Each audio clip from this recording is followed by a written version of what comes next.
네, 여러분 안녕하십니까? 엄근진 기자가 알려드리는 대유잼 뉴스. 오늘은 사적자치 영역이라고 볼 수 있는 아파트 입주자 대표 회의를 왜 정부가 규제하는지, 규제가 필요한 이유는 무엇인지 살펴보도록 하겠습니다. 우리가 살고 있는 아파트가 어떻게 관리되는지 궁금하시다면 계속 봐주세요. 건물 유지 관리에 관한 의사결정과 집행에 있어서 공동주택은 좀 복잡하기도 하고 특이한 구조를 갖고 있습니다. 단독주택은 소유자 1인이 주택의 수선 유지를 위한 의사를 결정하고 집행합니다. 반면에 의무관리 대상 공동주택은 집합건물이라는 특성상 이해관계가 다른 다수의 소유자들이 수선 유지 관련 의사결정과 집행을 합니다. 이 때문에 의무관리 대상 공동주택은 소유자 간의 이해관계 조정이 매우 중요한 이슈입니다. 의무관리 대상 공동주택은 일정 범위의 의사결정 권한을 동별대표자로 구성된 입주자 대표회의에 위임해서 의사결정의 효율성을 실현하고 있습니다. 다시 말해서 소유자의 일부인 동별대표자가 이 전체 소유자의 이해관계 사안에 대한 의사결정을 하게 되는 구조입니다. 이 부분을 좀 더 들여다보면 사적자치에 대한 정부 규제의 필요성을 확인할 수 있습니다.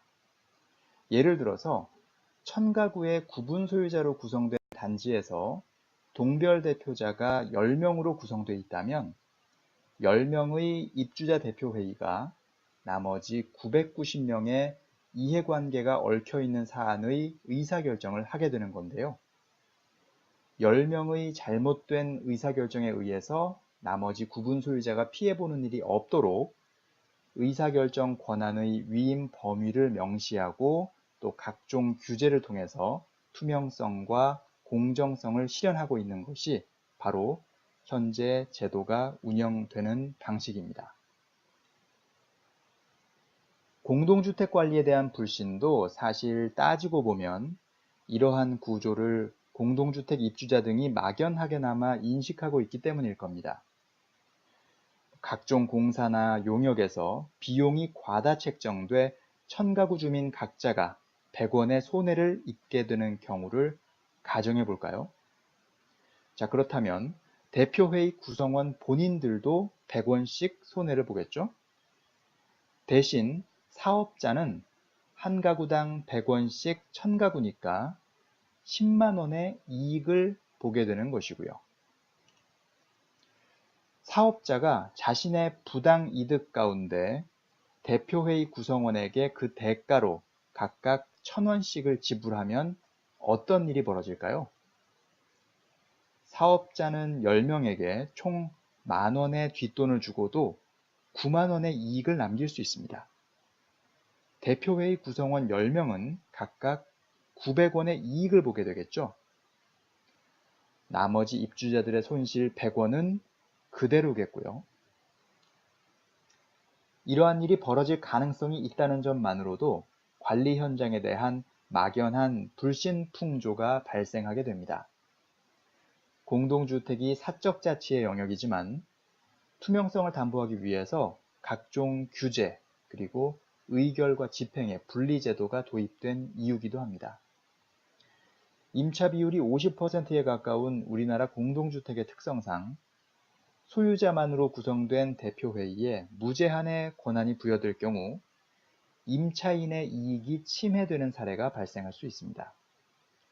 그래서 많은 사적자치에 제한이 가해지고 법령과 규약 등의 규정에서 위임받은 한도 내에서 의사결정 권한이 이루어지도록 강제하고 있다는 것은 어찌 보면 당연한 일입니다.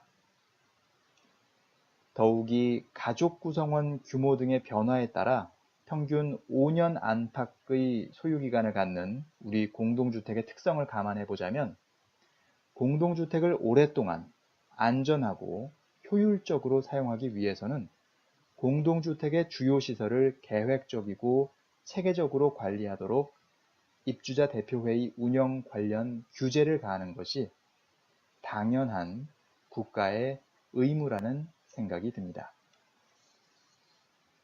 네, 지금까지 엄근진 기자의 대유잼 뉴스였습니다. 아파트 관리와 관련된 흥미로운 이야기거리, 또 부동산 시장 뉴스에 관심이 있으시다면 좋아요와 구독 많이 눌러주십시오.